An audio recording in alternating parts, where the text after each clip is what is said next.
The clinic was too quiet for a place built on second chances. Ethan Caldwell sat motionless on the cold leather chair, a paper folder resting on his knees. Outside the window, downtown Chicago shimmered in its usual rhythm. Fast, bright, alive. But inside this room, time had stalled. The hum of fluorescent lights felt louder than his breath. He opened the envelope again, though he already knew the words by heart. Sperm analysis shows 0 motility.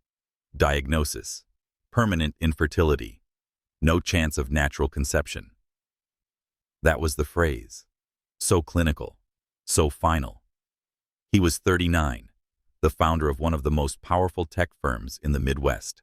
A man who had turned late nights and caffeine into billion-dollar deals.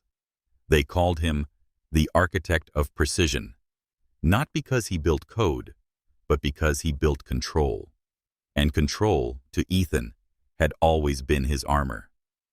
Until now. Because this diagnosis wasn't a bug to fix, it wasn't a scandal to suppress, or a business curve to master. It was something quietly cruel. A door gently closed that he didn't even realize he was standing in front of. And that door would never open again.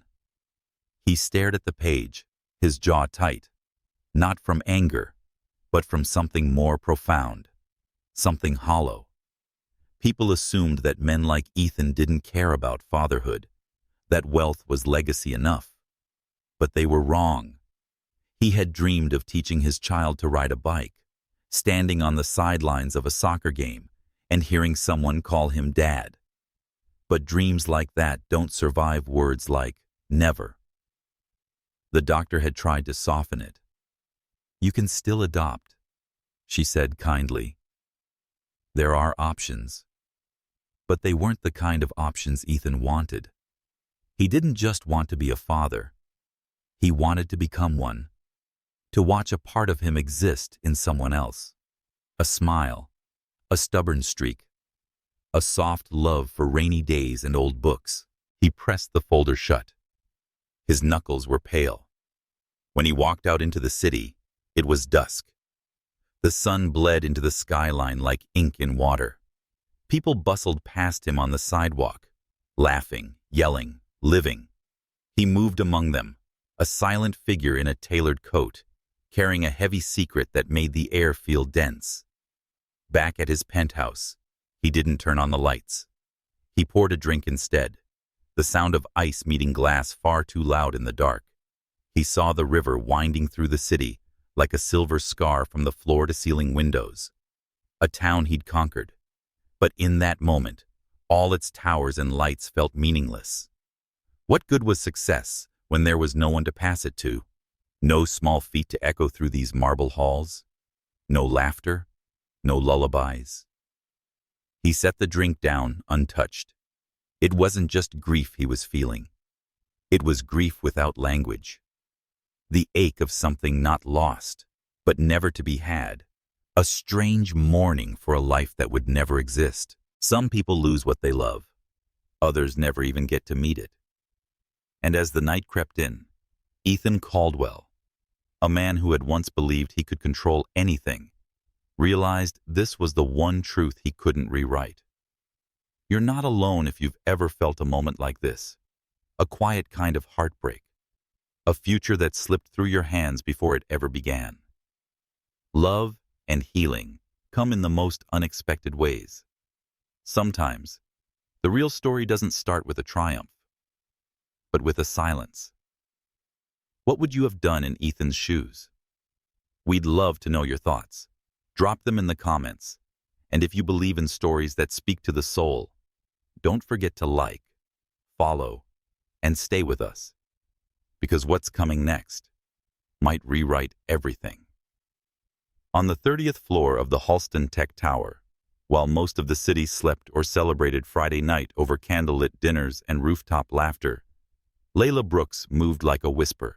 Her sneakers made no sound against the polished marble floors. Only the soft swish of her mop followed her like a shadow. A blue utility cart trailed behind, neatly organized. Bleach, gloves, folded cloths. She blended into the architecture in her uniform, a quiet presence in a world built on sharp angles and sharper men.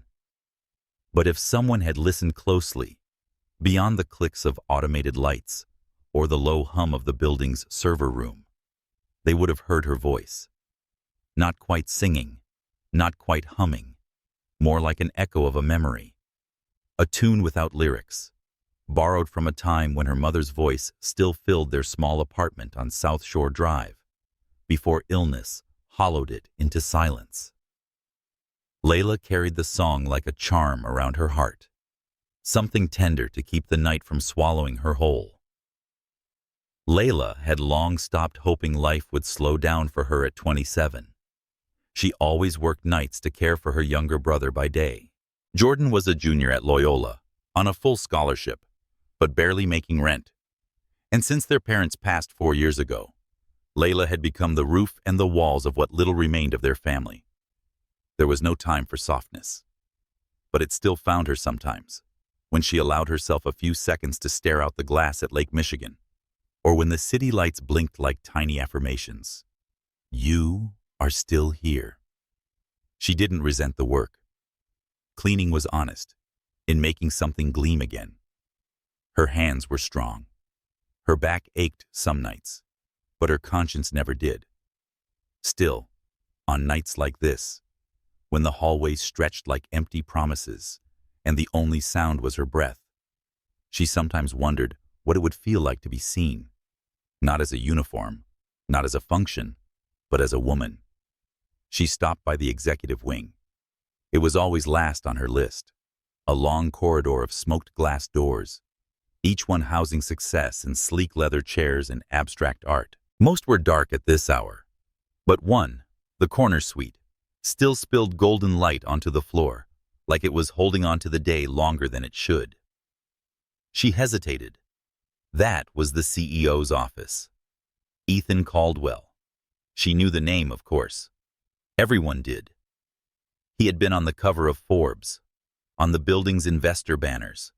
On her brother's wall once, she clipped from a business magazine like a hero in a different fairy tale. Layla had never seen him up close, only through glass or in passing, like a myth woven into reality. She reached for the mop again, humming a little louder, letting the music distract her. Then, the ding of the elevator. Her heart stuttered. It was far too late for anyone to be coming up here. She straightened instinctively, hands tightening around the mop handle. The cart squeaked slightly as she moved it aside. The doors opened with a soft whoosh. Ethan Caldwell stepped out. He wasn't in a suit. A charcoal jacket, yes, but no tie, no stiffness. His shirt was open at the collar. His posture was looser than she expected, as if the day's weight still hung from his shoulders. And his eyes, tired, alert, searching, found hers almost instantly. For a moment, neither spoke. Then he gave a slight nod, polite but curious. I didn't mean to startle you. His voice was quiet, slightly rough, like it hadn't been used in hours. Layla swallowed, forcing herself to meet his gaze. It's all right. Just didn't expect anyone up here. I could say the same, he said, glancing at her mop, then back at her face. Were you singing? Her throat tightened. Just humming. Nothing. I thought it was beautiful. The words landed between them like a feather, soft and strangely intimate. Layla blinked. Compliments weren't part of her nights, especially not from men living in penthouses and trading futures like poker chips. She looked down, unsure of what to say. There was silence, but it wasn't heavy. More like a pause in a conversation neither of them knew they were having. Then Ethan asked, "Do you have a minute?" She looked up. His expression was unreadable, not flirtatious, not cold, just honest. There's a cafe down the street, he said. Open late. I could use the walk. Layla hesitated. This was absurd. She was in her uniform, holding a mop. He was, well, him. But something in his voice wasn't demanding. It wasn't even asking for company.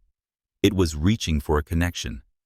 The kind that doesn't care what you're wearing or where you come from. She nodded once. Okay. Outside, the air was crisp with the tail of early spring. They walked in silence at first, side by side, with just the sound of passing cars and faraway sirens weaving through their steps. Layla stole glances at him. His movements were careful, as though every decision weighed a little more than it should. He walked like a man carrying something invisible, but heavy. At the cafe, they found a corner booth, quiet and dim. A candle flickered between them, its light tracing faint shadows across his cheekbones. He ordered chamomile tea. She followed suit, and slowly, like threads unraveling from two tightly wound lives, they talked.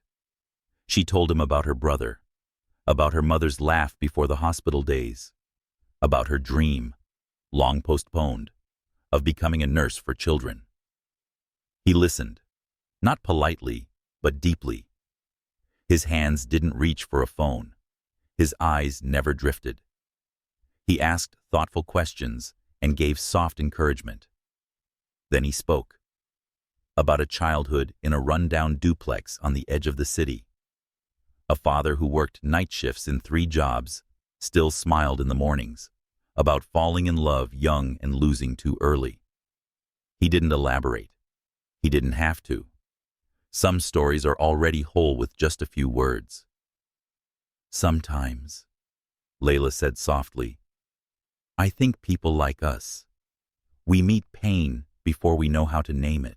He nodded, a flicker of something in his eyes. And some of us, he replied, turn it into something that matters. They sat there for a while, not needing to fill every space with sound. When they stepped back into the night, their silence had changed. It no longer felt like distance. It felt like understanding. When they reached the building, Ethan stopped by the door. His voice was almost hesitant. May I kiss you? Layla froze, then nodded once, barely.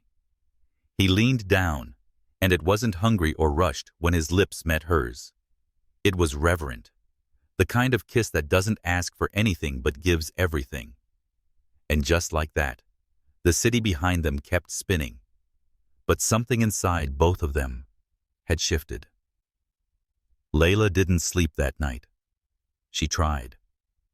She curled under her thin quilt in the small apartment she shared with Jordan, the heating humming low and tired in the background, the city sighing softly through the half-open window. But her eyes refused to close, not because of excitement or fear, but because her body was still remembered. His lips, the warmth of his hand against her waist. He'd looked at her like she wasn't just there, but seen. She traced the shape of her bottom lip with a fingertip, remembering the gentleness of his touch. There had been no rush in it, no heat of conquest, just presence. A moment held so delicately, it felt as if the world would have shattered had either of them moved too fast. It wasn't supposed to happen like that.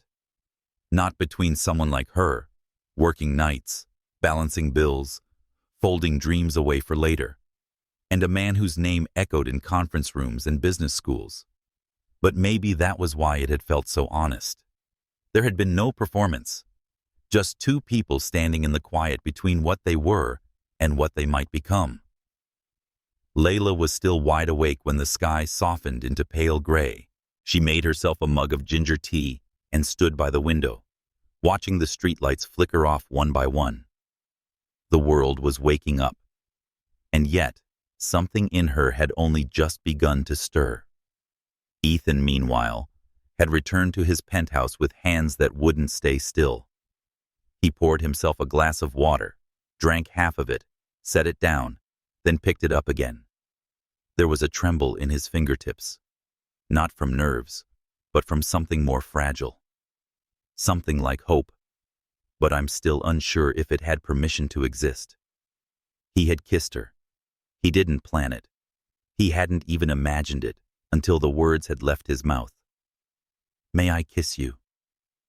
It had felt surreal, even as he said it, like he was watching someone else step forward, someone braver, or maybe someone desperate. And then, she had nodded. What followed wasn't electric. It wasn't a fire or a storm. It was something quieter, something that trembled. The kind of kiss that unknots things, the kind that asks nothing but leaves everything behind.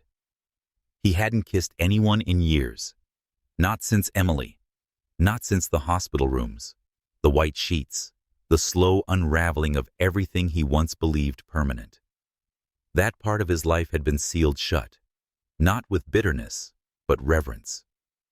He didn't carry her like a wound anymore, more like a folded photograph in his wallet, worn at the corners, never shown. But tonight, he opened a door he hadn't expected to exist, and it had opened gently, with humming. He could still hear it. She'd been humming that low, breathy tune when he stepped out of the elevator. Something soft and mournful, but not broken, like a woman singing to keep herself whole. Ethan walked to the tall windows and looked down at the city. Chicago moved below him in its usual rhythm, impatient, determined, never still. But from up here, it all seemed so small, so quiet. Just like her voice had sounded. In the days that followed, nothing outwardly changed, but everything did. They didn't exchange texts, no flurries of emojis, no overthought paragraphs. There were no labels, no confessions, no promises. But their routines, subtle, unspoken, began to bend toward each other. Layla noticed that the top floor, which had always been silent after 7, now glowed with soft light past midnight. The elevator would ding when it didn't need to.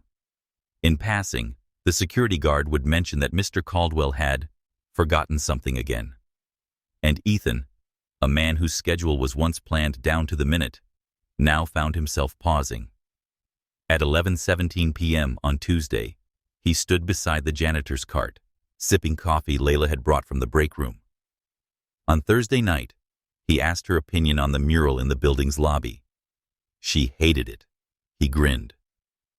On Saturday, she left a quote from Maya Angelou, folded between 2 papers in his briefcase. She didn't know he kept it in his wallet. One rainy afternoon, Ethan stopped by the maintenance lounge with 2 croissants wrapped in brown paper. Layla, still in her uniform, accepted it with a raised eyebrow. "What's this for?" she asked. "You looked tired last night," he said. She bit into the croissant. It was warm, flaky, and slightly sweet. "You don't look like the kind of man who notices tired." Maybe I never did before. They didn't talk about that kiss. They didn't need to. It hung between them like a fragile thread. Neither dared pull too hard.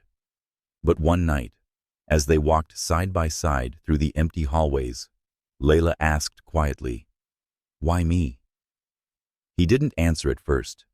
His hands were in his coat pockets again, the same way they were that first night. Like he needed something to hold that wasn't too breakable. "You sing when you think no one's listening," he finally said. She looked at him, surprised. "So? It means you still believe something beautiful can exist, even in a place like this." They didn't speak for the rest of the walk. But when she reached the janitor's closet and he reached the elevator, they paused simultaneously. He didn't lean in. She didn't move forward. But both of them stood there for one long second longer than necessary.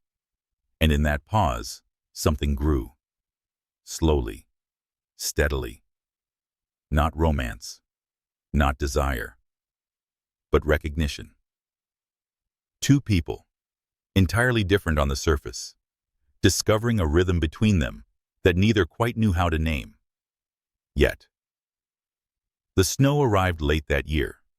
Chicago's winter usually rushed in with harsh winds and gray skies that bit through even the thickest coats. But this December was patient. It crept instead. Mornings a little colder, evenings stretched a little longer, and the air shifting into something that made people move slower, speak softer, linger more. It suited them, this quiet cold, this pause. Layla had stopped trying to explain what was happening. To herself, to her best friend in Baltimore, who kept calling and asking if she was seeing anyone, to her reflection, which looked increasingly unsure each morning as she twisted her hair into a bun and tried to pick between two versions of herself, the one who kept her head down and survived, and the one who, somehow, had begun to look up. Ethan didn't ask for more. He didn't demand answers. He never tried to define what bloomed quietly between them, nor rush it forward. That, in itself, was what made her stay close. Sometimes it was a shared walk to the coffee shop after her shift ended at dawn. Sometimes it was a pause in the stairwell, his tie slightly loosened, her gloves tucked in her back pocket, both pretending they just happened to cross paths again. Sometimes it was nothing more than the memory of his voice saying her name, like it was the only part of the day he hadn't scripted. Layla found herself noticing things she hadn't before. He took his black tea with no sugar. His thumb continuously grazed the rim of his coffee cup when thinking. He read everything slowly, like he was afraid of missing something. And Ethan, for the first time in years, found himself waiting for the evenings. Not meetings, no calls from investors. Just that moment when the elevator dinged, he might see her reflection in the marble hallway before she even noticed him. He kept a scarf in his coat pocket in case she forgot hers again. And she started carrying a second pair of gloves. One evening, a power glitch blacked out the 28th floor for over an hour. Layla was on that floor, sorting supplies. She didn't panic. She sat on the windowsill, humming softly, letting the glow of the city lights through the glass keep her company. Until the elevator doors opened, dim emergency lights flickering, and Ethan appeared, flashlight in hand, his breath a little uneven. "I figured you'd be here," he said. "You thought I'd panic," she replied, amused. "No," he said, stepping closer. "I thought you might be humming in the dark." She smiled, slow, careful, and shifted slightly to the side. "Sit." He didn't hesitate. There they were, two silhouettes against a backdrop of snow beginning to fall outside the window.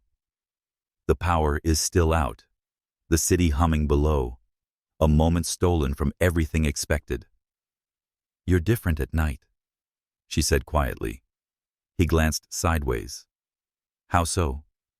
"Softer, like you stop performing when the lights go down." He didn't answer right away, just nodded, as if he understood more than he could say. "Do you miss her?" Layla asked suddenly. The question slipped out before she could stop it. He didn't flinch. He didn't close up like she feared he might. "Yes," he said. "Not like before. Not painfully. Like a season you didn't get to finish." Layla let the silence fill in the rest. She understood that she was missing, not of a lover, but of her mother, of warmth that once lived in a kitchen, or laughter that echoed through cracked apartment walls. "She must have been lucky," she murmured. "I think I was the lucky one," Ethan said, eyes still on the window. "But I didn't know how to carry that luck. Not well. Not for long." Layla folded her hands in her lap. Her fingers felt cold, but something in her chest was warm, burning, almost. She wasn't falling for him because he was kind. She was falling for the quiet ache he never disguised. It happened slowly, like light creeping across a frozen lake. Each moment revealed a little more. Each glance made the silence between them feel less like space, and more like something sacred. Days passed. One Thursday, Layla found a note in her locker.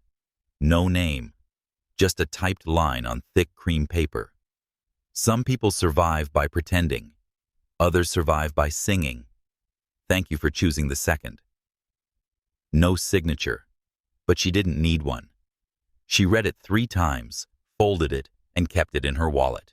That same evening, she brought 2 cups of ginger tea to the rooftop garden on the building's 42nd floor, where employees rarely went in winter. Ethan was already there, gloved hands in his coat pockets, the breath rising slowly from his lips. "You found my note," he said softly. "I did." They stood side by side in the cold, the wind biting their cheeks, snowflakes clinging to their lashes. And for the first time, neither said anything to fill the quiet. It was enough to stand there, together. He turned to her after a moment, his voice low. "You're not afraid of what this is?" She met his gaze, steady. "Are you?" He didn't answer. Instead, he reached out and brushed a snowflake from her hair. That night, she dreamed not of escape, but of arrival. A door was gently opening, not into someone else's world, but into her own, finally seen and heard and met with a silence that didn't ask her to disappear. And when she woke the next morning, the world was white, and she was still humming. Ethan stood by the window, watching snow slip past the glass like ash. The city below was shrouded in a kind of stillness only winter could give. Hushed streets, soft lamplight, the slow dance of people walking with their chins tucked into scarves. But he wasn't seeing any of it. He was thinking about her. Layla. The way her voice lowered when she was unsure. She bit her bottom lip when searching for the right word.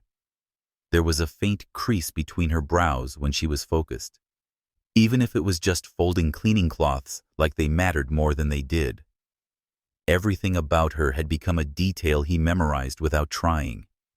But with every step he took closer to her, there was something in him pulling back, like a knot inside his chest that wouldn't loosen, no matter how gently she smiled or how much warmth she left behind when she walked away. He knew what it was, and he hated that he hadn't said it yet. In the beginning, he told himself it was too soon. They weren't even anything yet, just 2 people orbiting each other at the edge of something unnamed. But now, it wasn't about timing. It was about fear, because the truth didn't just explain something, it changed everything. He'd been told years ago, sitting under fluorescent lights in a different city, with a different woman holding his hand, that he couldn't have children. It wasn't temporary. It wasn't fixable. The doctor had been clinical, but kind. Irreversible damage. Something genetic. Something they didn't catch early enough to do anything about. At the time, it broke him. He didn't scream. He didn't argue. He just nodded and went quiet. And Emily, his wife, had cried for both of them. They tried everything after that. Every suggestion, every possible treatment. She smiled through hormone shots, and he faked hope during clinic visits. But it never changed. It never worked. And when she fell ill, everything shifted. Dreams of children faded into hospital corridors. Her death had been fast and unfair, but somehow, it hurt less than the slow ache of knowing he would never see her face in a child's smile. Since then, he hadn't told anyone, not even the women he dated briefly, cautiously, because none of those connections had ever been real enough to require that kind of vulnerability. Until Layla. And now, whenever she looked at him like he could be something more, he felt the truth rising in his throat, like a wave he didn't dare let fall. She deserved to know. But how do you offer someone love laced with an apology? How do you say, "Choose me"? even if I can't give you the family you might one day want. He didn't even know if she wanted children, but that wasn't the point. The point was that she should get to decide with all the truth laid bare. And still, he said nothing. Instead, he showed up where she worked. He brought warm coffee, lingered in doorways, and asked questions about her brother, her mother, and her old dream of becoming a pediatric nurse. She always answered with a quiet honesty that both comforted and unsettled him. One evening, they sat in the garden courtyard behind the building, bundled in coats and knit hats, their breath fogging in the winter air. Layla held a paper cup in both hands, sipping slowly. "I used to think silence was a kind of protection," she said. "But now I think sometimes silence is just fear dressed as kindness." Ethan felt his chest tighten. She wasn't accusing him. She wasn't even looking at him when she said it. But he knew. She knew he was holding something back. She didn't push, didn't ask. She let the air settle between them, leaving enough space for the truth to walk in, if he ever found the courage to bring it. He opened his mouth, ready to say it. The words perched at the edge of his tongue like birds on a wire. But then she smiled at something in the distance. A child passing by with a bright red balloon, cheeks pink from the cold. Her face, lit up in that soft moment, made him pause. He couldn't do it. Not yet. He was too afraid to lose all this once he told her the truth. Not because she'd walk away in cruelty, but because she'd walk away with compassion. And that would hurt even more. So he stayed quiet. And the silence grew heavier. Layla, meanwhile, felt it in every glance he avoided. She didn't know what it was, but she could feel the weight of something unsaid resting beneath his careful gestures and gentle touches. She told herself not to pry. She had learned early in life not to ask questions people weren't ready to answer. That forcing a truth too soon could break more than it fixes. But late at night, when she lay in bed and replayed the things he hadn't said, she began to wonder, was she being foolish? Were they building something fragile on a ground that might crack beneath them? One night, she left him a note, just a sentence, tucked into his coat pocket while he wasn't looking. "Whatever you're holding back, I'm not afraid of it, only of not knowing." She didn't sign it. She didn't need to. And Ethan found it hours later, standing in front of his mirror, trying to decide whether he still looked like someone worthy of being chosen. He read the note 3 times, then folded it slowly. And for the first time since he met her, he felt like silence was no longer a shield. It was a debt. And soon, he would have to pay it.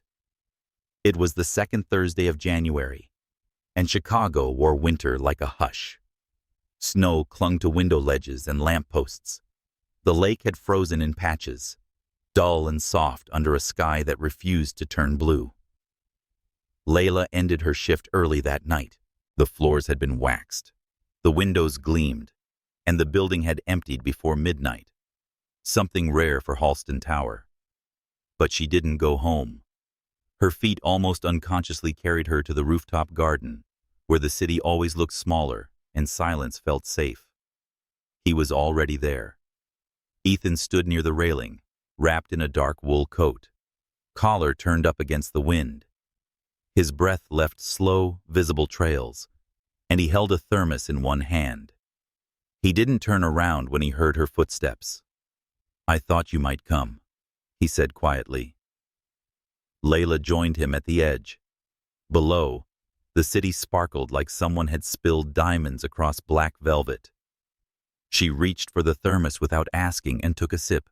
Cinnamon tea, just how she liked it. "You always know," she murmured. "I pay attention," he replied. They stood side by side for a long while, the wind whispering between them. She didn't speak, neither did he. But something had shifted. Ethan could feel it, the edge of the silence pressing against him. The note she had left in his coat pocket was still folded in his wallet, the paper soft now from the number of times he'd read it. Whatever you're holding back, I'm not afraid of it, only of not knowing. He'd never been more certain and more afraid at the same time. Come upstairs, he said finally, turning toward her. Layla hesitated, eyes searching his face, not for answers, but for sincerity. Then she nodded once.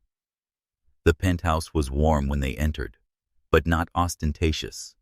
Clean lines, deep tones, soft light pooled in corners, casting amber across the hardwood floors. She'd been there once before, months ago, just briefly. It had felt like a museum then. Tonight, it felt different. Lived in. Waiting. Ethan shrugged off his coat and motioned toward the open kitchen. I made dinner, he said, almost shyly. Well, heated it. Layla chuckled. That still counts. They ate on the couch, rosemary chicken, rice, and roasted vegetables in mismatched bowls. He admitted he never used them unless someone was over. They didn't talk much, but the silences weren't gaps anymore. They were threads, woven, steady. Afterwards, he stood, uncertain, and extended his hand. Dance with me? Layla tilted her head. Here? There's music, he said, gesturing toward the speakers near the bookshelf. Soft jazz filled the air, a slow, deliberate rhythm. She placed her hand in his, and in that quiet, they swayed. It wasn't perfect. She stumbled slightly. He stepped on her foot once, but it didn't matter. They were close, closer than they'd ever allowed themselves to be, even in all the stolen moments before. Layla rested her head against his chest, and he exhaled, long and low, like he'd been holding his breath for days. She could feel the beat of his heart. Strong, unhurried, real. When the music shifted to something slower, sadder, Ethan pulled back slightly and cupped her face. Layla, he said, her name catching in his throat like a prayer. She looked up at him. What is it? He didn't answer with words. Instead, he leaned in and kissed her. This kiss was different from the one before. Not tentative, not wondering. It was a promise. Soft but deep. Unhurried, but full of all the things he hadn't yet said. Her hands rose to his shoulders, fingers curling into the fabric of his sweater. They stayed like that, in the middle of the living room, with only the sound of music and the snow falling outside the windows. When they broke apart, their foreheads touched. Are you sure? He whispered, breath warm against her skin. Layla nodded, barely. I trust you. He stepped back slowly, letting her take the lead. She reached for his hand, and together they walked toward the bedroom. Inside, the lights were dim. The sheets are crisp, the air still. There was no rush. He kissed her again and again, slowly, reverently. When his fingers found the hem of her sweater, he paused. Layla looked into his eyes and lifted her arms with the faintest smile. As he undressed her, he didn't stare. He saw every curve, every scar, every breath she took. And when she lay back against the pillows, she didn't cover herself. She didn't flinch, because for the first time, her body felt like something more than helpful. It felt cherished. Ethan undressed quietly, pausing when her eyes landed on the faint scar across his ribcage, one he rarely thought about, but suddenly felt exposed beneath her gaze. She reached out and touched it gently. You're human, she said softly. He smiled. So are you. They met in the middle of the bed, hands first, then mouths. His touch was careful, like he was learning a language he didn't want to mispronounce. Her breath hitched when his fingers brushed her hip, when his lips found the hollow of her collarbone. Time slowed. Nothing else existed outside that room. No headlines, building floors, and diagnoses waiting like ghosts in unopened drawers. Just this. Just them. When he finally entered her, it was with reverence. His forehead pressed against hers, their breaths shared in a rhythm older than either of them could name. She gasped, a soft, startled sound that broke into a quiet sigh. He kissed her temple, whispering words that weren't quite words. They moved together, slow, searching, and full of something neither had dared to believe they'd find again. When it was over, they didn't speak. They lay tangled in silence. Later, as Layla drifted off, her head against his chest, Ethan stared at the ceiling. The secret he'd carried for years hadn't vanished. But for the first time, it didn't feel like a wall. It felt like a shadow that might be named. But not tonight. Tonight, he held her close, listened to her breathing, and allowed himself one quiet thought. Love may not require perfection. It may ask that you stay. The morning after, the world looked strangely the same. Snow still dusted the rooftops. The trains still clattered down the elevated tracks. The river moved beneath a thin crust of ice, lazy and unbothered. But inside Ethan's penthouse, the air was quieter than usual. Not the stillness of silence, but something else. A hush laced with intimacy, with weight. Layla stood by the window, wrapped in one of his sweaters. Her hair was still mussed from sleep. Her bare legs looked delicate against the cold of the hardwood, but she didn't shiver. She watched the streetcars below like she had all the time. Behind her, Ethan leaned against the bedroom doorframe, shirt unbuttoned, fingers curled around a steaming mug he hadn't yet taken a sip from. He watched her, not like a man watches someone he desires, but as if he looked at something rare and deeply real, like he might miss it if he blinked.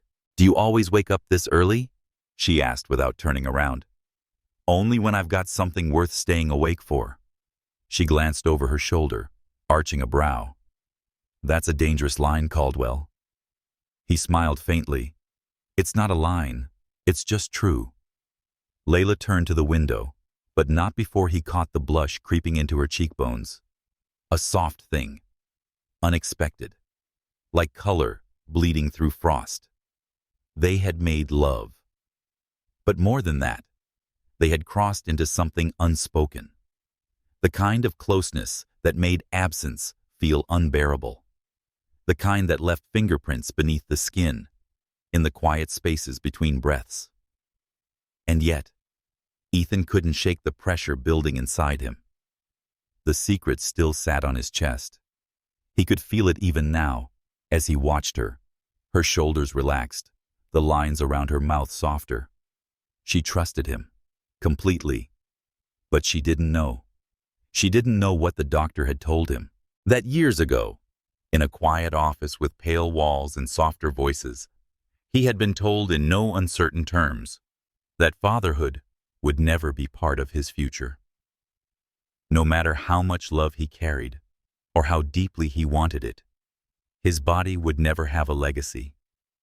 For so long, he had let that truth define him, and it had begun to feel like fact, like identity, like failure. But now there was Layla, and her laughter in his kitchen, and her warmth in his bed. And she looked at him, not like he was broken, but like he was something she'd waited for. He didn't want to shatter that, but how long could he keep it from her? Later that afternoon, they took a walk, just the two of them, coats zipped to their chins, gloved fingers brushing occasionally, but not always linking. The sun had broken through the clouds, casting a pale gold light across the sidewalks. Slush gathered at the curbs, but the city had begun to thaw just enough to feel hopeful. They stopped by a small corner cafe, with fogged-up windows and cinnamon hanging in the air. Layla ordered chai. Ethan chose a black coffee, which was bitter and grounding. They sat at a corner table. Layla set her cup down in the lull between casual conversation and something heavier and asked softly, "What are you afraid I'll see?" The question was gentle, but landed like a stone in his chest. Ethan looked at her. There was no judgment in her eyes, just patience, and a quiet courage that had nothing to do with noise and everything to do with staying. He swallowed. "I was married once," he said finally, voice low. Layla didn't flinch. She only nodded. She was incredible, brilliant, kind. We wanted a family, but it never happened. He paused, staring at the steam curling from his cup. After a few years of trying, we saw a specialist, ran every test, did everything they told us to, and in the end, it was me. He exhaled slowly. They said I was infertile. No chance. No options. Final. Layla sat very still. "I stopped hoping," Ethan continued, his voice tighter now. "I buried myself in work, in building something that felt permanent, since I couldn't build the one thing I wanted most." He looked up then, and his eyes met hers. "I should have told you sooner." The silence that followed wasn't awkward. It was reverent. Layla reached across the table and laid her hand over his. "You thought I'd walk away. I thought I might not be enough." She studied him for a long moment. Then, with a calmness that surprised them both, she said, "You don't get to decide what's enough for me." Ethan's throat tightened. "I just didn't want to take that from you. A future. A choice." Her thumb brushed over his knuckles. "Maybe the future isn't a checklist," she said. "Maybe it's just showing up, every day, fully." He couldn't speak, so he just nodded, eyes shimmering. They finished their drinks in a comfortable quiet. Back at his apartment that night, Layla wandered into the study while Ethan cleaned up. She didn't snoop. She let her fingers trail across the bookshelf, the framed photos, the things left untouched by visitors. She found a photograph in a drawer, tucked beneath a stack of invoices. A woman, laughing. Her eyes crinkled at the corners. She was beautiful. Layla studied her momentarily, then gently set the photo down and closed the drawer. When Ethan entered, she didn't ask questions. Instead, she walked up to him, wrapped her arms around his waist, and pressed her cheek to his chest. "She'll always be a part of you," she whispered. "And I'm not afraid of that." Ethan held her tighter than he had before. The fear hadn't vanished, but it no longer held the weight it once did, because the woman in his arms didn't ask him to be perfect. She only asked him to stay. It began as a whisper in her body. At first, Layla thought she was simply tired, working too many nights, drinking too little water, skipping too many meals in between, rushing from the building to the bus stop. She'd been dizzy that morning, only for a second. A slow spin, the kind that passed once you blinked hard enough and kept moving. But then came the nausea. It crept in quietly, like an unwelcome thought. First, in the early mornings, just before dawn, she waited for her tea to steep. Then, when Ethan handed her a fresh croissant from the cafe near the office in the late afternoons, she could barely stomach the smell. She said nothing, not because she was in denial, but because something in her feared naming it too soon, as if the mere possibility might disappear if she looked at it too closely. She counted days, once, then again. She stood in the shower one morning, hand pressed against the tile, breath slowing as she realized how long it had been. And then she couldn't unlearn it. She didn't tell Ethan, not yet. She walked through their shared evenings like a sleepwalker, alert and distant, Her smile still curved when he touched her waist in passing. Her eyes still warmed when he read aloud from the notebook she kept by his bedside table, filled with lines of poetry and grocery lists. But under the softness of their domestic rhythm, something more substantial beat within her. A heartbeat not her own. That evening, she bought the test. The pharmacy was quiet. A man at the counter glanced at her, then at the little white box in her hands. He didn't say anything. She didn't look back. By the time she arrived home, the sky had darkened, and Ethan was already asleep in the bedroom, arm curled beneath his pillow like a boy worn out by some gentle storm. She stood in the bathroom under dim yellow light. The test was small, just a sliver of plastic and possibility. She waited.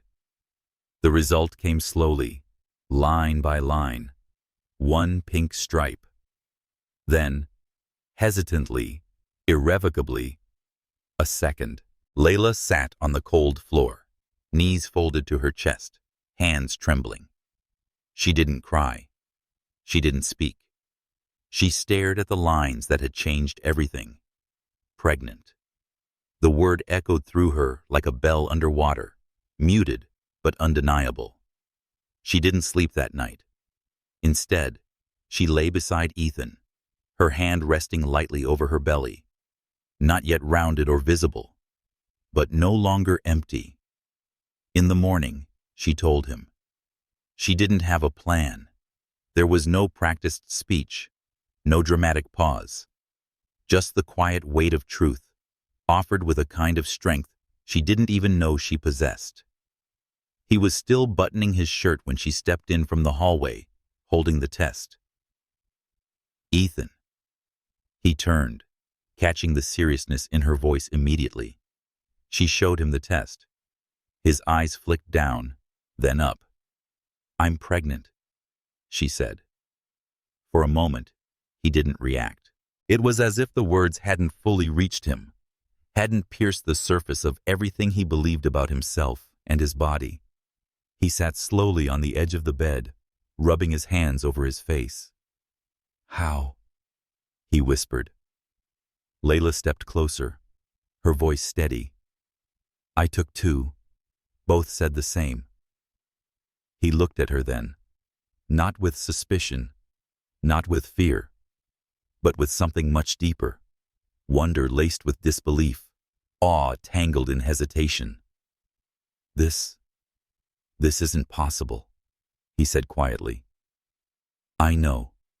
He stood and paced the room like he needed to outwalk his past. "I was told, years ago. The doctors said it was final, that there wasn't even a chance. I'm not asking you to explain it," Layla said softly. "I'm just telling you what it is." He stopped in front of her, eyes searching. "Are you sure?" She nodded. "I wouldn't have said it if I weren't." He lowered himself to sit on the edge of the bed again, this time slower, like his knees couldn't quite hold the weight of his feelings. She moved beside him and took his hand. "I know this changes everything," she said, "but it's not a disaster." He was silent. Then, almost brokenly, he said, "I don't know how to process this." "Then, don't do it alone." The words hung there. A choice. Not just to believe in what had happened, but also to believe in what could happen from here.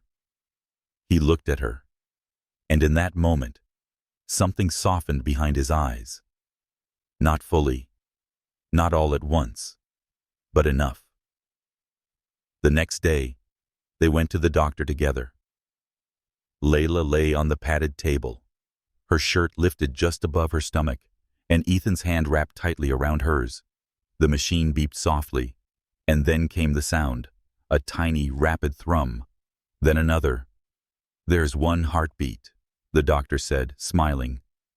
"Wait," she added, adjusting the probe. "There's another. Twins."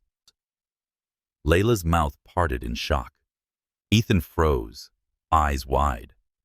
The doctor moved gently across the screen, showing them the two tiny sacks, the flicker of life inside each one like small lanterns glowing underwater. Layla turned toward Ethan, her heart racing. "We're having twins." He said nothing, but his hand didn't let go of hers. Not then. Not when the tears came. Not when the doctor gave them printouts of the ultrasound. And not when they stepped outside, into the hush of a city still dusted with snow. He stood on the sidewalk, hand on her belly, forehead resting gently against hers. She didn't speak. She didn't need to. Because for the first time in years, Ethan Caldwell felt something he had buried long ago rise to the surface. Not just belief, but joy. And with it, the most impossible thing of all, hope. They didn't tell anyone right away. The news stayed between them for the first few weeks, a quiet secret, tender and unformed, like fog on glass. Layla moved through her days with one hand unconsciously resting over her belly, as though cradling the miracle still too small to see. Ethan hovered near, not possessive, but present. He brought her fruit in the mornings, almond crackers when nausea settled in, and read articles about fetal development, like they were scripts to a future he never thought he'd get to read. But in the stillness of their world, the outside had begun to stir. It started with glances. People in the building began to notice how often the CEO and the janitor crossed paths. At first, it was easy to dismiss. Coincidence, perhaps. But then came the whispers. Small things were exchanged over office coffee machines and in elevator rides. The late-night walks. The way he waited for her by the door at shift change. The way she smiled at nothing after returning from the top floors. The first real breach happened in the executive lounge. Two board members, older men in stiff ties and sharper opinions, sat sipping scotch while reviewing quarterly projections. One of them leaned in. "Caldwell's been distracted lately." The other raised an eyebrow. "You think it's the acquisition?" A slow sip. Then, "No, I think it's her." Her. The word was said with caution that wasn't about scandal. It was about power. Not because Layla had any, but because she didn't. And that imbalance made people uncomfortable. Not Ethan. Not Layla. But the world around them. The rooms where decisions were made. The tables where hands were shaken, not held. And then came the photos. Someone from accounting snapped one on their phone. Ethan and Layla walk along the west side corridor, hands brushing, and Layla laughs. It wasn't salacious. It wasn't even inappropriate. But the caption beneath the image on an anonymous gossip thread was enough. From janitor to queen of the tower? The post spread quickly through internal channels, then into places where curiosity turned mean. By Monday morning, Ethan received a curt message from the board. Closed door session, 3:00 p.m. Attendance required. He didn't tell Layla, not because he was hiding, but because he wasn't ready to make her carry the weight of a world that had always turned harsher the moment it was asked to understand something tender. At the meeting, the room was colder than usual. Formalities were brief. There were no greetings, no niceties, just eyes. "We've been alerted to certain optics," said Mr. Halverson, who had once toasted Ethan's first IPO with 20-year-old whiskey. Ethan sat still. "Your involvement with one of the custodial staff," another member added, carefully avoiding Layla's name. "It's becoming visible." "I'm aware," Ethan replied calmly. "And is it ongoing?" Ethan met the man's gaze directly. "Yes." A beat. "And is it serious?" Ethan didn't hesitate. "Yes." Someone cleared their throat. "You're aware that as CEO, your affiliations carry consequences, not just for the brand, but for shareholder confidence. Ethan leaned back slightly, not defensive, just deliberate. If your concern is professional conduct, I've violated no policy. If your concern is appearances, let me be clear, my life isn't up for your approval. There was a silence then, not out of respect, but caution. Then the final blow came. "She's pregnant," someone said, voice low, but not low enough. Ethan didn't flinch. He didn't confirm it. He didn't deny it. Because he shouldn't have to. His hands were steady when he left the room, but his heart was not. Back in the penthouse, Layla was curled on the couch, blanket over her legs, reading one of the parenting books Ethan had bought in a bundle. When he entered, she looked up, immediately sensing the change in his energy. "You're quiet," she said. He sat beside her, not close enough. "They know," he murmured. Layla blinked. "About us?" He nodded. "And the pregnancy." She exhaled slowly. "I see." He turned to her, his voice softening. "Are you okay?" She hesitated, then said, "I knew this would happen. Maybe not like this, but eventually." He touched her hand. "This doesn't change anything between us." Layla gave a small, sad smile. "No, but it might change everything around us." She wasn't wrong. The following week, her hours were cut, unexplained, without notice. Tasks that once were hers were reassigned. Co-workers began to pull away, their greetings clipped or absent altogether. And in the hallways where she used to move invisibly, now every glance felt deliberate. She didn't cry, not in front of Ethan, but he saw it anyway. The way she sat longer in the break room than she used to. The way her posture tensed when someone passed too close. The way her eyes hardened, not out of anger, but out of resolve. He found her one night sitting on the penthouse balcony, blanket wrapped around her shoulders, staring out into the darkness. "I've spent most of my life trying to take up as little space as possible," she said. "Now I can't even hide." "You shouldn't have to." She looked at him. "Maybe not. But the world doesn't care what we should or shouldn't have to do. It only sees what it thinks doesn't belong." He reached for her hand and placed it gently over the curve of her belly, just beginning to swell beneath her sweater. "They belong," he whispered. Her eyes softened then, their fierceness giving way to something far more dangerous. Hope, and fear, and love. She leaned her head against his shoulder. Outside, the city kept moving. But inside, they stayed still, tethered not by silence, but by everything unspoken between them. It was no longer about what people saw. It was about what they would choose to protect. February arrived, dressed in cold wind and brittle light. The city no longer whispered. It watched. For weeks, Layla had walked the corridors of Halston Tower unnoticed, a ghost in uniform. But now, each step she took echoed in places it once never reached. Conversations stopped when she entered a room. Eyes lingered a little too long. Smiles, when they came, were tight around the edges. She didn't flinch, at least not where anyone could see. Ethan offered to intervene. She refused, not out of pride, but out of quiet defiance.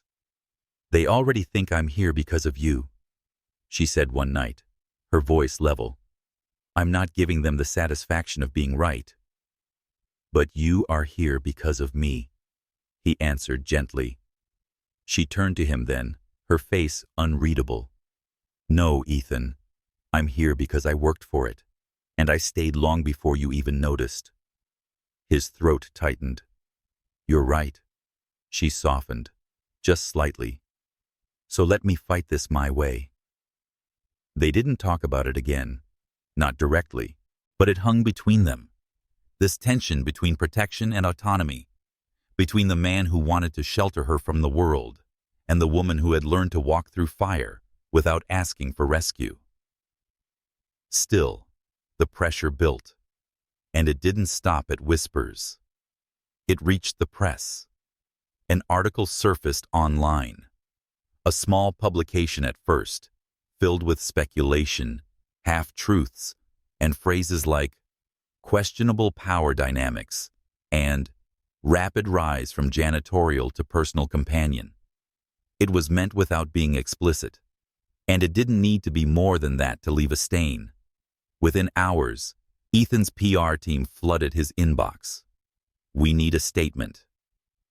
Damage control, but tasteful. Distance yourself. For now. He read the emails in silence, then closed his laptop. That night, he came home late. Layla was already in bed, curled on her side, one hand draped instinctively over her belly. The light beside her was still on, a book face down on the quilt. She was asleep, but not profoundly. He slid in beside her, and she stirred. "You're quiet," she murmured. "I'm angry." Her eyes opened. She turned to face him. "Why?" He hesitated, then said it. "They want me to step back. From you. Publicly." The word sat heavy in the space between them. Layla blinked once, slowly. "Would you?" His jaw tensed. "Never." She studied him, not with suspicion, but with something older, something earned. Then she asked, "Are you afraid?" "Of losing you?" "Yes." "I meant the company." He exhaled, long and low. "I've spent half my life building Halston. It's in every bone of this city. But when I think of walking into those boardrooms without you beside me..." His voice trailed off. She waited. He looked at her then. "I don't know what the point would be." She didn't say anything. Instead, she reached across the sheets, placed her hand over his, and let the silence speak for them. It was enough. The next morning, he did what none of his advisors recommended. He walked into the quarterly press conference with Layla. She wore a simple navy dress, modest and elegant, her curls pulled back into a low bun. She didn't smile. She didn't wave. She didn't need to. He didn't hold her hand. But his gaze never left her. The room buzzed with flashes and murmurs, a few gasps, a few raised brows. But Ethan took the mic with calm steadiness. "This company," he began, "was built on innovation and integrity. And for years, I believed that meant numbers, growth charts, and technological breakthroughs." He paused. "But now, I know it also means truth." He didn't name her. He didn't have to.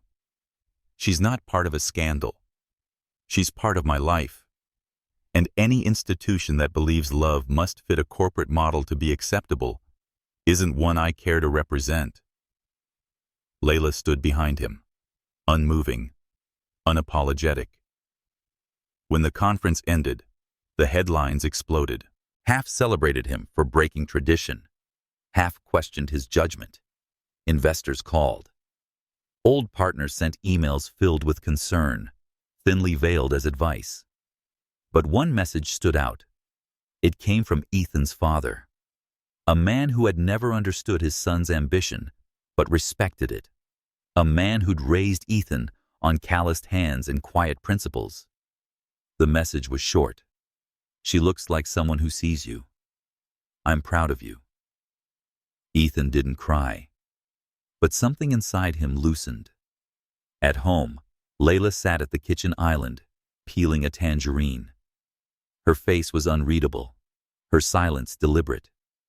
He approached slowly. "You didn't have to do that," she said. "I know. You risked everything." "No," he corrected softly. "I chose everything." She looked up at him then, and in her eyes was a flicker of something he hadn't seen in days. Trust, renewed. Love, unguarded. She reached for his hand and guided it to her belly, now beginning to swell more with each passing day. "They kicked once today," she whispered. His breath caught. "Show me." She shifted his hand gently, and for a moment, nothing. Then, there. A flutter, a movement under skin and bone, small but undeniable. He closed his eyes. She leaned in, forehead against his. The world outside was loud, judgmental, sharp. But none of it mattered in this kitchen, under warm lights and the scent of citrus. Because their love had stopped being something to defend. It had simply become something to live with. Time took on a new shape. It was no longer measured in meetings or seasons, but in small, silent markers. The deepening curve of Layla's belly, the frequency of tiny kicks beneath her skin, the way Ethan's hand instinctively found its resting place against her womb when they lay together, wordless in the half-light of morning. Chicago thawed slowly that March. Slush melted into puddles along the sidewalks, and the skyline shimmered just a little softer. It was as if the world outside their windows had started to exhale, mirroring the rhythm of their new normal. Quiet, close, unhurried. Ethan had stepped away from his role as CEO for the time being, not in shame, not as retreat, but as an offering. To be present, to listen to every breath Layla took in her sleep, to study every craving that crossed her lips, to learn how to fold onesies and install crib railings with the precision he once reserved for billion-dollar contracts. Layla, meanwhile, adjusted not just to her body's transformation, but to the strange tenderness of being seen at all times. This kind of attentiveness was unfamiliar, not performative or obligatory, just constant. Some nights, it overwhelmed her. She would lie awake with the weight of everything she hadn't said pressing at her ribs, the fears she couldn't name, the quiet guilt that still lingered like dust in the corners of her thoughts. She hadn't expected to be chosen like this, not after years of making herself small enough to fit behind other people's ambitions. And yet, here she was. One Sunday morning, she found Ethan in the nursery. The walls had been painted a soft lavender gray. Moon and star decals sparkled faintly beneath a gentle ceiling light. He was sitting cross-legged on the rug, sorting a pile of baby socks with a seriousness that made her smile. "You're doing that like the fate of the universe depends on it," she said from the doorway. He looked up, grinning. "I think I bought too many." "No such thing," she murmured, stepping inside. She lowered herself onto the floor beside him, slowly now, with effort, and he immediately steadied her, his hand at the small of her back. She leaned into him once she was settled, letting her head fall on his shoulder. "Do you ever think about what they'll look like?" she asked quietly. "All the time." Layla paused, then whispered, "Do you hope they look like you?" Ethan was quiet for a moment. Then he said, "I hope they look like home, whatever that ends up meaning." She turned her face into his shoulder and closed her eyes. There were days when the fear crept in.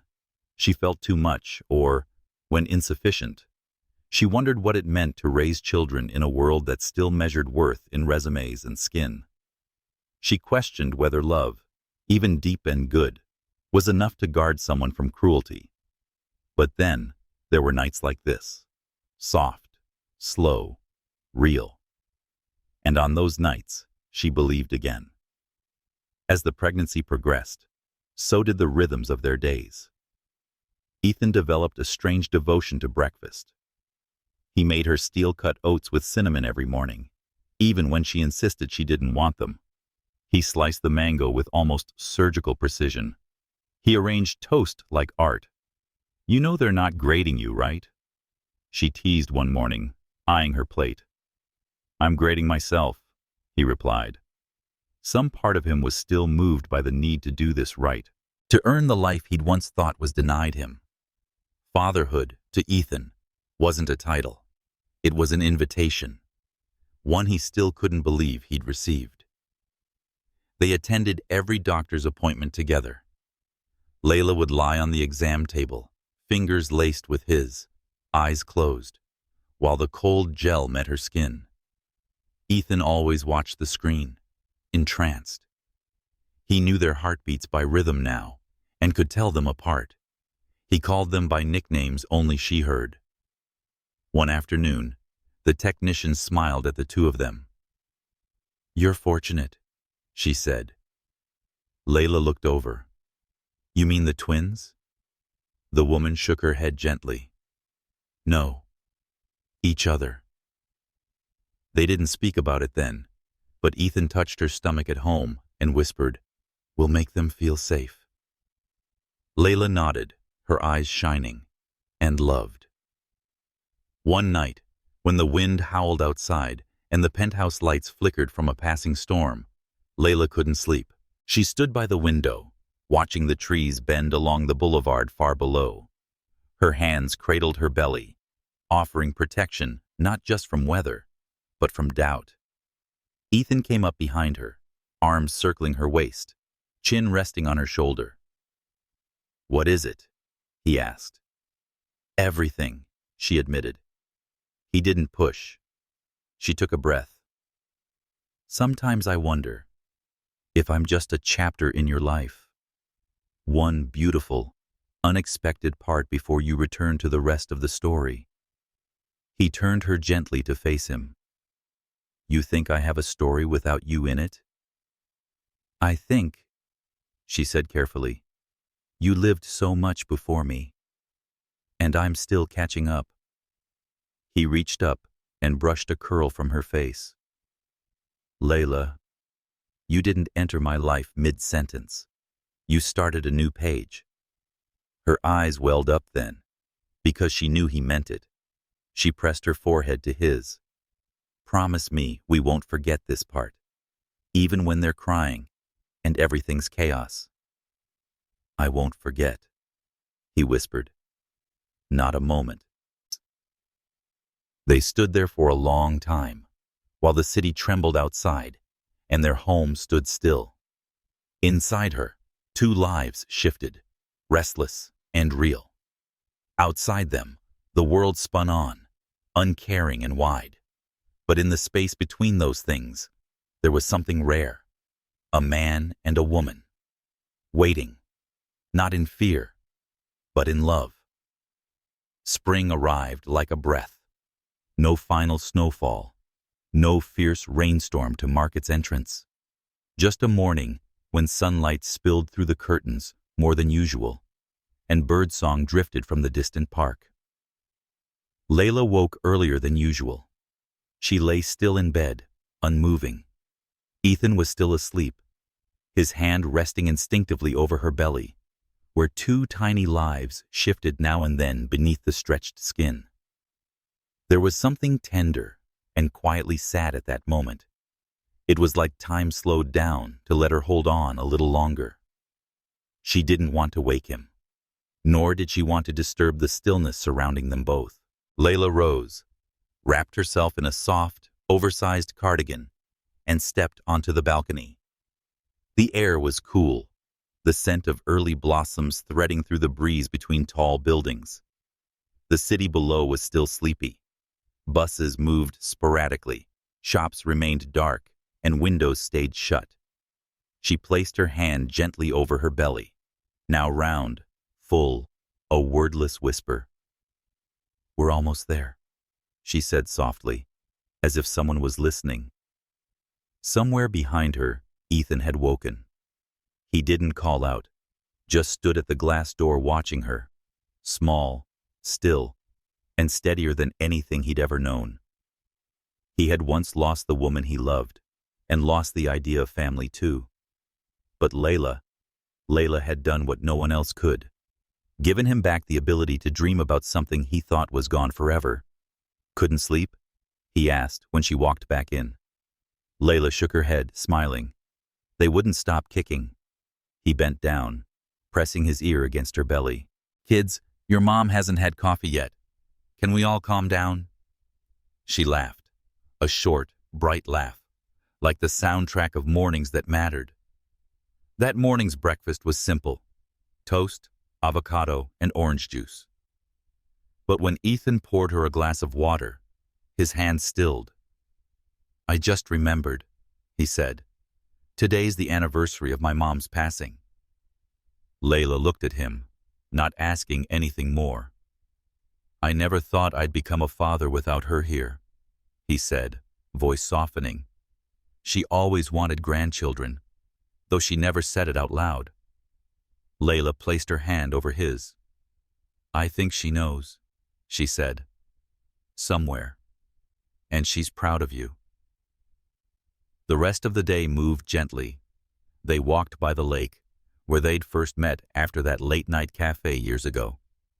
Layla wore a long cream dress, moved slowly, occasionally pausing to breathe. Ethan was always beside her, his hand steady at her elbow. "Are you scared?" he asked, as they rested on a wooden bench facing the still water. "Yes," she admitted. "I'm scared of the pain, of not doing it right, of not being strong enough." He turned to her, his eyes gentler than any comfort. "I'm scared too," he said. "Scared of doing it wrong, scared of failing you. But you're the best thing that's ever happened to me." She leaned her head against his shoulder, letting her vulnerability be seen without explaining it. That evening, Layla went to bed early. Ethan stayed in the study, taking out a small wooden box that was carefully locked. Inside were letters he had written to the twins. One letter for each day, each thought. Some are just a few lines, others a whole page. He didn't know when they'd be old enough to understand, but he wanted them to know. Love had existed long before they opened their eyes. That night's letter was shorter than the rest. "To my children, today, your mother laughed in the sunlight. Nothing in this world is more beautiful than that. I hope someday you'll find someone who makes your fears feel smaller. Love, Dad." When he entered the bedroom, Layla was already asleep. One arm rested gently over her belly, her lips slightly parted, her breathing as steady as waves. He sat beside her, watching her for a long time, then quietly lay down, without saying anything, and slipped his hand into hers like they did every night. In silence, love had its language. No need for words, just the choice to stay. The clock in the living room read just before 3 a.m. when Layla jolted awake. Not from noise, not from a bad dream, just a slight tightening in her lower abdomen. Not violent, but unlike anything she'd known. She stayed still, one hand resting over her belly. 1 second, 2. Then the pain ebbed, soft as mist. It's probably false labor, she thought. She'd read about those. Braxton Hicks, they called them. The body is rehearsing, practicing, not real. But 10 minutes later, it came again, stronger, deeper, enough to make her breath skip. Layla sat up, feet touching the floor, her hand searching for her phone. The screen's glow blurred her vision. She didn't text, didn't call. She opened a contraction timer app, pressed once, waited. Ethan was still asleep. She could hear the steady rhythm of his breathing, one arm draped across the pillow beside him, as if still holding a dream. She didn't wake him. Not yet. A part of her still believed it hadn't truly begun.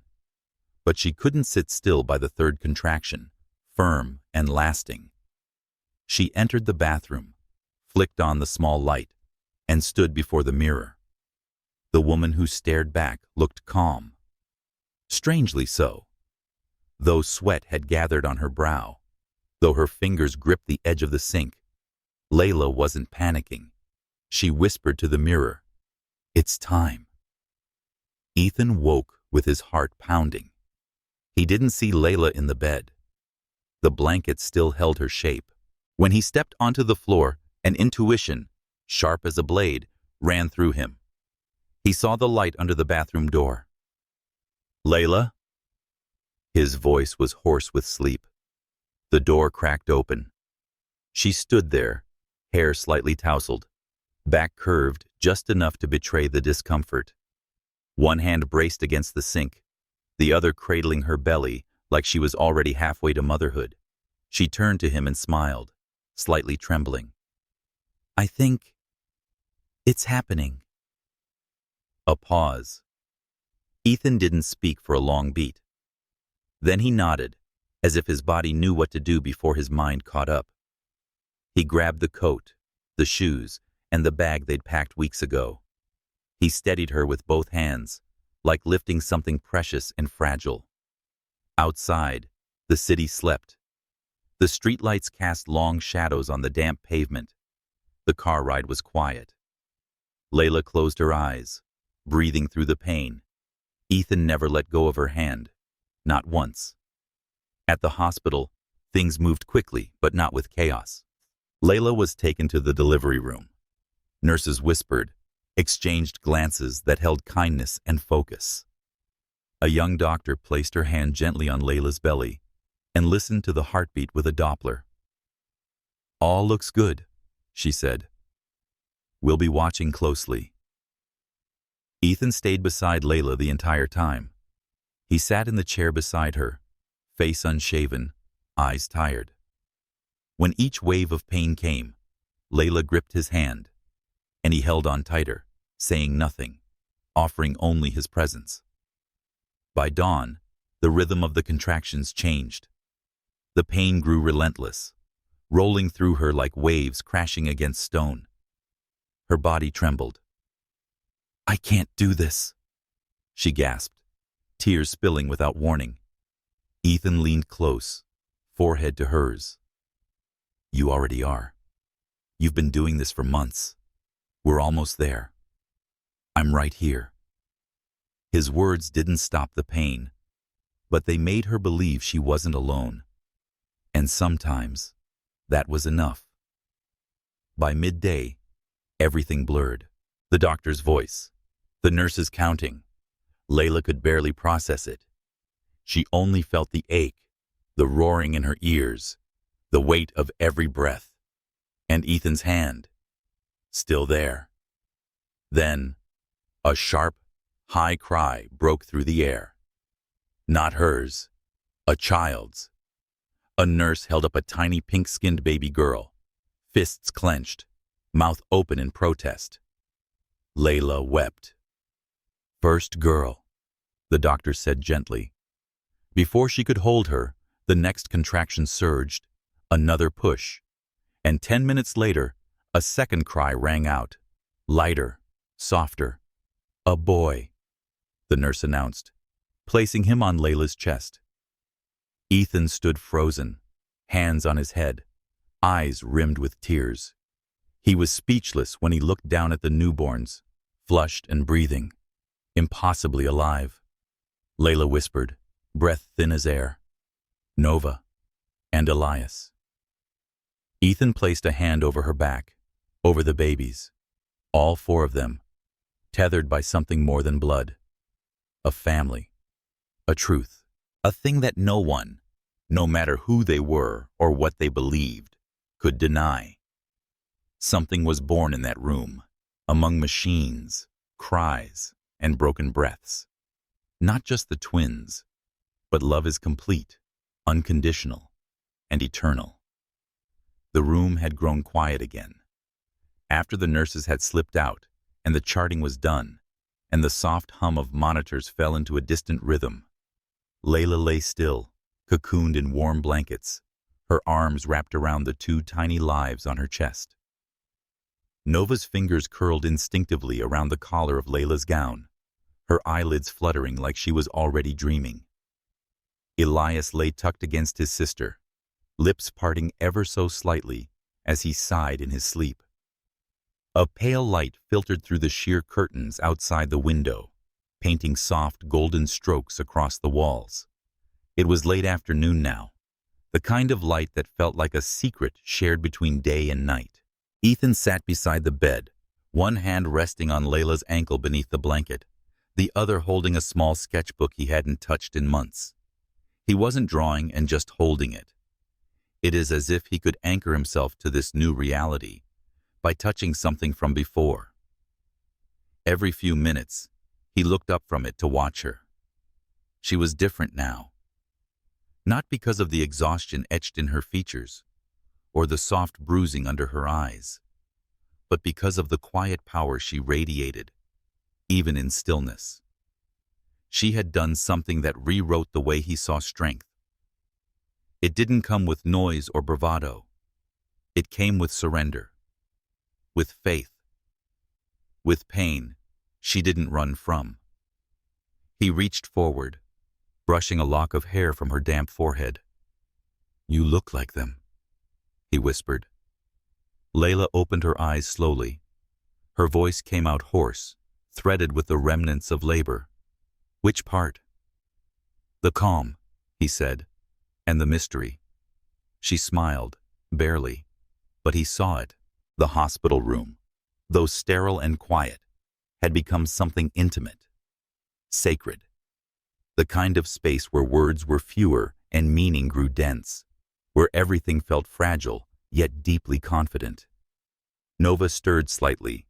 Layla instinctively adjusted her hold, her body curving around the babies like she'd done it for years. Ethan watched her chest rise and fall in sync with theirs. "I'm afraid to blink," he admitted softly. She turned her head toward him. "Because it might all vanish?" He nodded. She didn't rush to reassure him. Instead, she let the silence speak for a while. Then she said, "That's how I felt the first time you reached for my hand. In the elevator. Remember?" He chuckled under his breath. "I wasn't sure you'd let me." "You didn't ask. You didn't stop me." They exchanged glances, knowing that love had always existed between the lines. No declarations, just choices, small ones, repeated. Layla closed her eyes again, her voice no louder than a thought. "I used to think I'd be a mother alone, that it would be survival, a quiet war no one saw. But this doesn't feel like war. It feels like music." He swallowed, words catching in his throat. He took her hand instead. A nurse knocked gently before entering. She smiled when she saw them. Layla, Ethan, the babies, as if walking in on a painting too beautiful to interrupt. "We've got a room ready upstairs for your stay," she said gently. "We'll move you in about half an hour. Give you time to rest a little first." Layla nodded faintly. The nurse adjusted a few monitors and quietly stepped out again. Ethan stood and walked to the window. Below, the city continued its unrelenting motion, buses turning, horns echoing, people moving with purpose. It was the same city they'd always known, but now, from here, it looked softer, further away. It was as if the world had retreated slightly to make space for something more delicate. When he returned to the bedside, Layla had dozed off, still cradling the twins. He carefully slid the sketchbook onto the small table nearby and sat back down. And there he stayed, not counting time, not making plans, just existing between two heartbeats, hers and theirs, letting love be the silence that filled the room, a silence that held everything. The home didn't look much different from the outside. A brick townhouse on a quiet, tree-lined street in Brooklyn, modest, weathered, its red facade kissed by ivy that curled up toward the second-floor windows. The same stoop, the same creaking iron gate. A place that might go unnoticed if not for the wind chimes Layla had hung by the door, singing softly each time a breeze passed. Inside, however, everything had changed. In the living room, a light gray bassinet rested near the window where the sun pooled every morning. Nearby, a basket of neatly folded blankets sat beside a low bookshelf, half filled with Ethan's old sketchbooks, and the rest slowly overtaken by board books with rounded corners and bright colors. The air smelled faintly of lavender and warmed milk, and time moved in slower increments, measured not by minutes, but by feedings, naps, and soft coos. It had been nearly 6 weeks since Nova and Elias came home. 6 weeks of learning rhythms, unlearning expectations, of bleary-eyed dawns and middle-of-the-night lullabies, of watching one another fumble with swaddles and bottles and then laugh, because perfection was never the point. Layla stood in the kitchen, a mug of tea in her hands, her robe loosely tied, the edge of a burp cloth peeking from one of its pockets. Her hair was unbrushed, her feet bare. Despite the fatigue, she looked down at the floor where sunlight formed patterns between the hardwood planks and felt settled in a way she hadn't known was possible. Ethan appeared behind her, shirt wrinkled from a hurried change, one sock missing. Elias nestled against his chest in a carrier. His eyes met hers and softened. He wouldn't go back down, Ethan said. She walked over, reached for the baby with practiced care, and kissed Elias's forehead before cradling him into her shoulder. "Switch," she murmured. Ethan smiled, slipped the mug from her hand, and replaced it with his. It was still warm.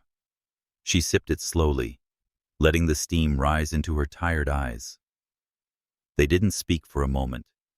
Words had grown sparse between them, not out of absence, but understanding. Sometimes, the quiet was a kindness. In the nursery, Nova stirred, letting out a small protest. "I'll go," Ethan offered, but Layla held up a hand. "I've got her." He watched her walk down the hall, one baby in her arms, going to soothe another. The simple elegance of her movement stopped him. She wasn't graceful the way dancers were. She moved like water, fluid, instinctive, drawn toward need.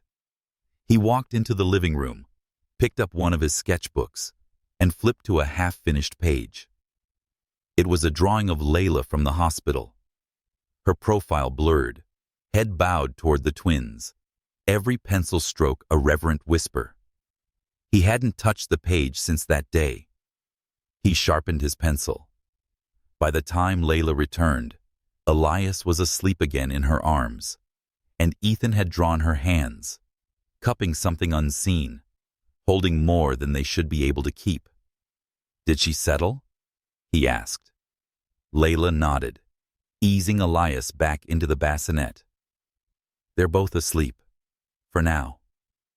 She sat beside him, folding her legs beneath her. Her gaze fell on the sketch. A moment passed. Then she reached over and turned the page.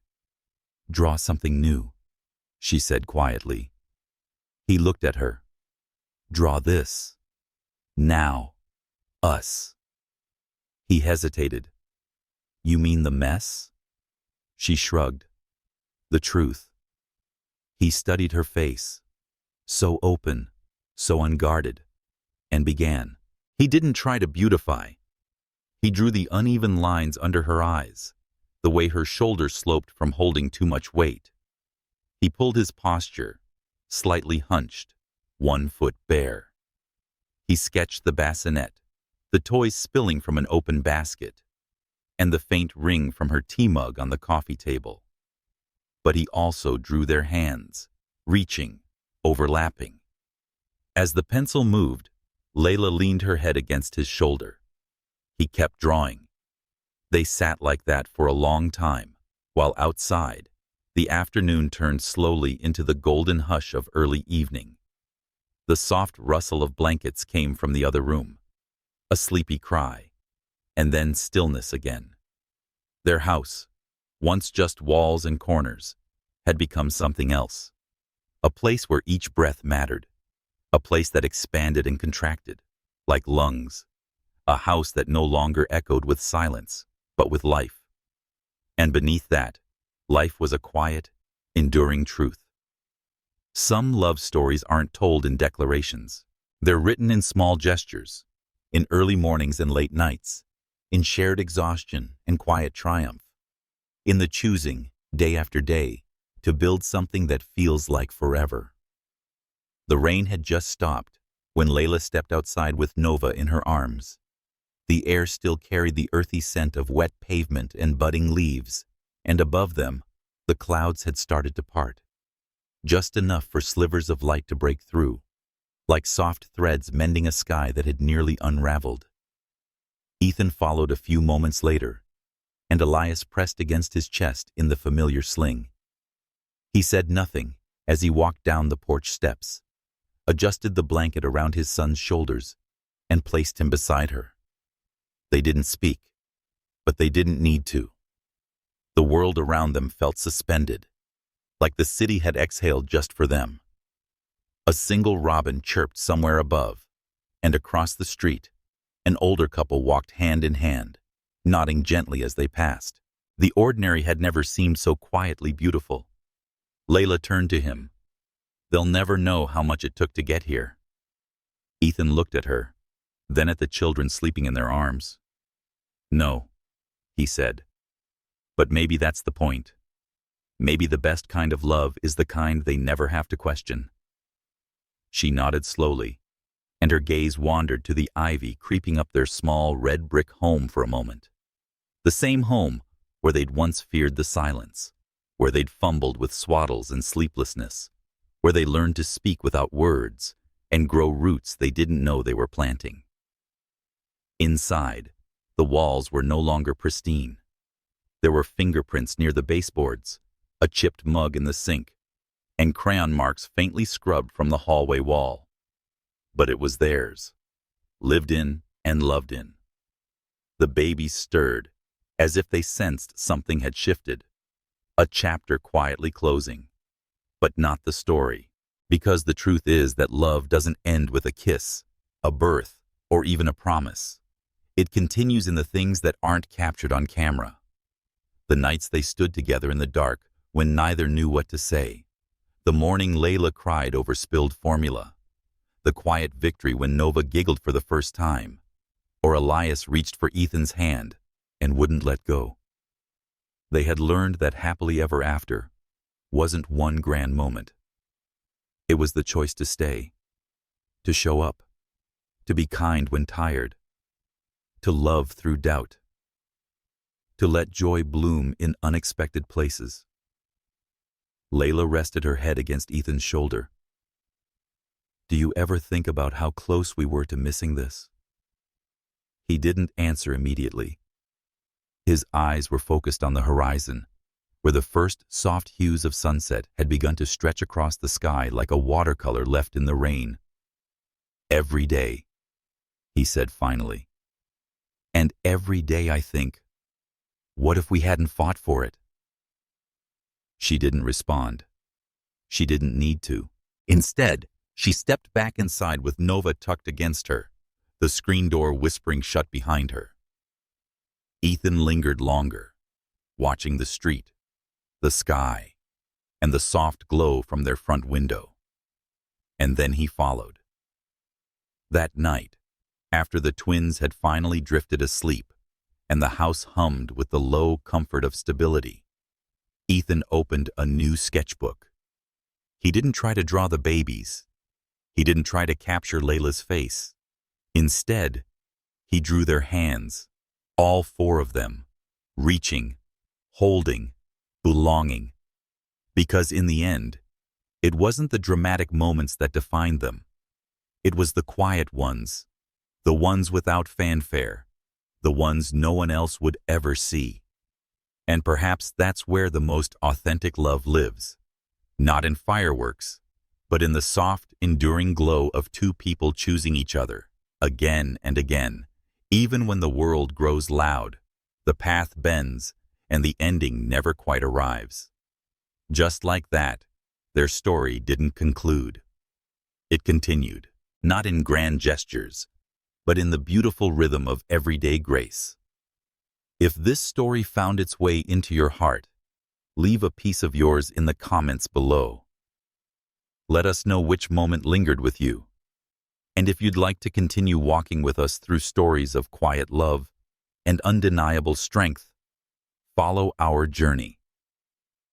Because sometimes, the softest stories are the ones that stay the longest.